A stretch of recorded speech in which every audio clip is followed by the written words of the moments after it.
All right, students, here we are at assignment 12. We're in the marketing section of the book now. And this particular lecture is about assignment 12, which is chapters 13 and 14. 13 is marketing overall with an emphasis on promotion, and chapter 14 is about market research.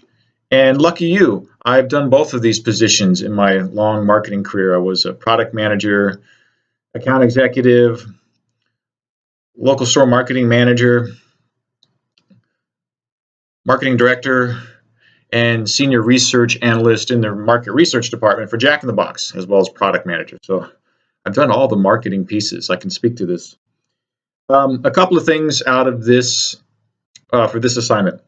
First off, out of chapters 13, you need to understand segmentation, the 4 Ps, also known as the marketing mix, and the concept of differentiation.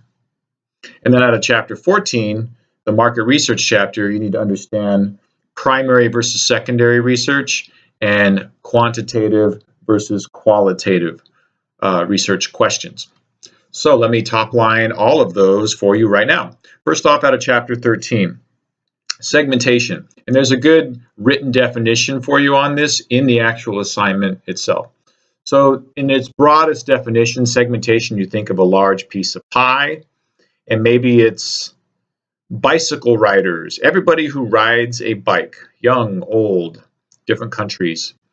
And then segmenting the large generic product segment of bicycle riders, we can segment it, slices of a pie, into a bunch of different smaller target markets or niche markets, if you will.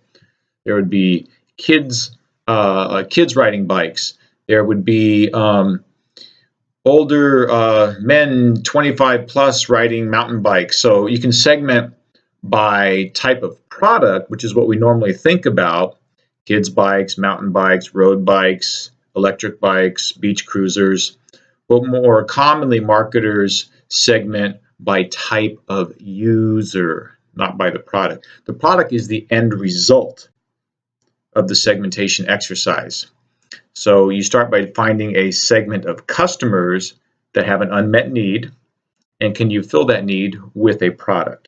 So the product isn't the segmentation, the product is the result of the segmentation. Does that make sense? But anyways, just know that you start out with a broad generic market, people who eat fast food, or people who ride bikes, and then you segment it into the different subsegments, niche markets, and that develops target markets and specific products from there. That's segmentation. 4 Ps, you've already had this, I think, in an earlier discussion board. I might be mixing this with another class, but sorry, assignment, not discussion board.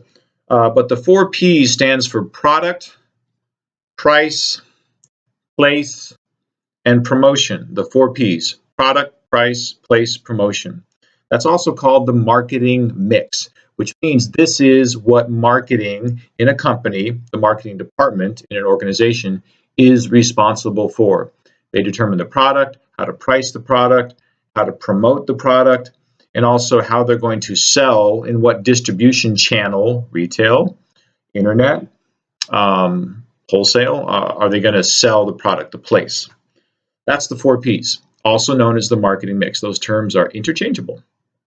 Differentiation refers to how do companies make themselves different from other competitors by picking one of those 4 Ps to focus on. So for example, we could say Apple clearly follows a product development and a product differentiation strategy when you look at what they focus on amongst the 4 Ps of marketing. And we could say that Walmart clearly focuses on price, albeit low price. But we could also say that something like Tiffany's jewelries also focuses on price, prestige price, high price. So price, a differentiation strategy on price doesn't necessarily have to be a low price. It just means that price is your differentiation from the other competitors. And you can't differentiate on all 4 of the marketing mix. You can't have the most differentiated products and the lowest or highest price and the most or least promotion and the most or least different ways of place selling your product in different channels. Most companies focus on one of the marketing mix variables. So for your questions around this piece on this assignment, I'll probably give you a company scenario and ask you to focus on picking what you think is the right marketing mix that company should focus on to differentiate themselves from competitors. That's chapter 13. Chapter 14, market research. And market research is important. You got to be close to your customers. You have to have a pulse on customers and know what they want. You need to be talking to them. And if you're not, sooner or later, you're going to guess wrong with a new product launch or new ad campaign. And that's not good for a marketing person. That's a quick trip to getting fired. Two simple concepts out of the chapter 14, and that is primary versus secondary research and qualitative versus quantitative research questions. Primary research is research that you go out and get brand new. Focus groups, surveys, on campus, what we call mall intercept surveys where they're talking to you live. But the company has a specific question or market research questions that they want to get answered, and they're going out and getting those answers live. When I used to do new product launches for Jack in the Box, we would always do a product test in a specific market, and we would do product research. We would sticker the sandwiches with call this number and get $5 off your next order if you answer a few questions to get some primary research about how customers felt about this new product that we were launching. So primary research is brand new, talking directly to customers. It takes time to get it, and it's expensive to get it. Secondary research, and please check these definitions in your book as well. Secondary research is research that already exists. When you guys do research for a research paper for your classes, you are doing secondary research. You're going online, you're looking up sources that the instructor is recommending, but it's stuff that's already out there. When it's already out there and it already exists, somebody's already done some research and you're just tapping into it and accessing it, that is secondary research. Secondary research is much quicker to get. It already exists. And it's much less expensive to get versus actually having to recruit and gather information from scratch. But it may not be as specific to the specific questions that you're trying to get answered. So that's the main difference between primary versus secondary research. And most companies try to do a blend of both. Second piece, qualitative versus quantitative research.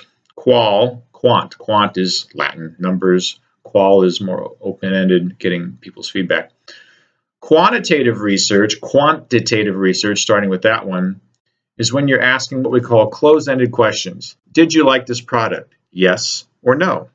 Or how likely are you to buy this product again on a scale of 1 to 5, with 1 being never and 5 being I can't wait to buy it again.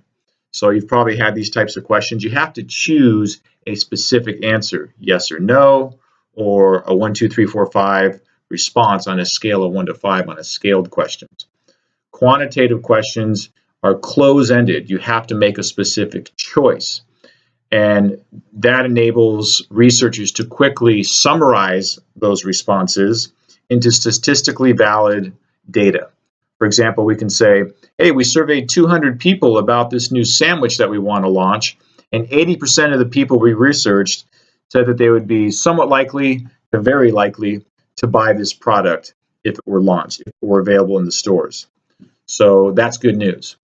So quantitative research is numerical, and it gives you a statistically valid representation of the overall population that you're researching. Does that make sense?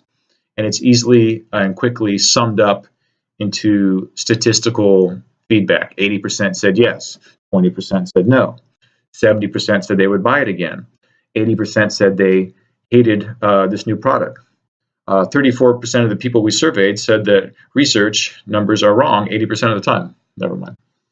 But quantitative is statistically representative, and it's numerical, and it's closed-ended questions. Qualitative questions are what we call open-ended questions. So here we're asking a question along the likes of, tell me how you feel about this product, or why wouldn't you buy this product? So whereas quantitative might tell you, the temperature of the room. Oh, we have a problem. 80% of the people said they wouldn't buy this product. All you know is that they wouldn't buy the product. What you don't know is why they wouldn't buy the product. And that's where a qualitative question comes in. So a quantitative question would be, how likely are you to buy this product? And your feedback says 80% of people said not at all likely. We have a problem. And then a qualitative question would be like, why would you not like to buy this product? And here you're getting what we call open-ended questions, where people are telling you, and it's long blocks of text, right? If you're trying to capture all this information, well, the reason I wouldn't like to buy this product is because I feel that it is whatever the answer is. Pretty much impossible to roll up that information statistically because each person's answer is verbatim and it's different. So it's harder to gather any statistical validity to that. There's new stuff with mining certain words and data mining to try to capture sentiment analysis, words that are coming up when people give you qualitative research answers. But just remember, quantitative, numerical, close-ended questions, representative of the population at large. Qualitative, open-ended, and here you're getting more intimate responses from potential customers on how they feel about your product. And ideally, a good market researcher will have both. Quantitative to signal if there's an issue, and qualitative to find out why there's an issue. Okay, that covers it for chapters 13 and 14. Have fun with assignment 12. I believe you have 6 questions on that one, and it's worth 100 points. It's a bigger one. Thank you.